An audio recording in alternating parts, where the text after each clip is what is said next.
Meghan Markle, 40, and Prince Harry, 37, were recently seen together in New York attending the Global Citizen live concert in Central Park and later visiting a school in Harlem. The Duke and Duchess of Sussex were pictured on the cover Time magazine's yearly 100 Most Influential People in the World. The husband and wife were praised for their activism. An accompanying photograph showed Meghan, dressed in an all-white outfit, in front of Harry, who was wearing a dark brown shirt as he leant on his wife's arm. Loose Women panel member Jane Moore, 59, has now addressed the criticism the royal couple has received online in her latest column. The ITV star suggested that people had likened the cover to a cheesy promotional shot, with Harry as his wife's support act.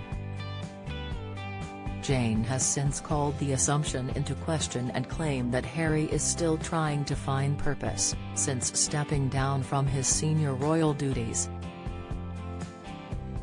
She wrote in her column to The Sun, the Time magazine cover shot of Prince Harry standing behind wife Meghan has been likened to one of those cheesy promos for a hairdresser posing with his celebrity client.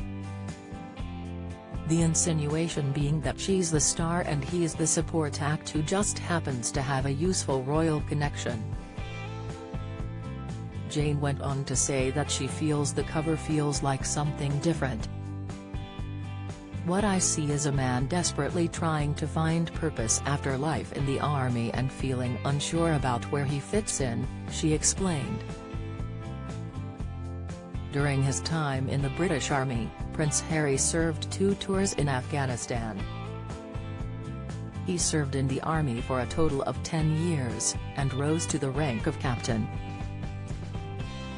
The Loose Women panelist suggested that Harry comes alive when he is socializing with current and former military veterans.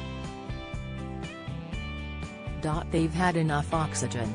Harry and Meghan slammed by Joan Collins' latest Kevin Clifton hits back at claims Strictly is pretending to be Live Strictly, a place in the Sun's Jasmine Harman addresses pregnancy confusion. Instagram, Jane finished. He clearly wants to do something worthwhile, so perhaps he should step away from endlessly preaching about climate change and target his efforts towards working with veteran soldiers in the US. He'd doubtless enjoy it more and wouldn't get branded a hypocrite for flying private. Back in August, Prince Harry reached out to military veterans following the news that the Taliban had taken control of Afghanistan, as the United States withdrew from the region.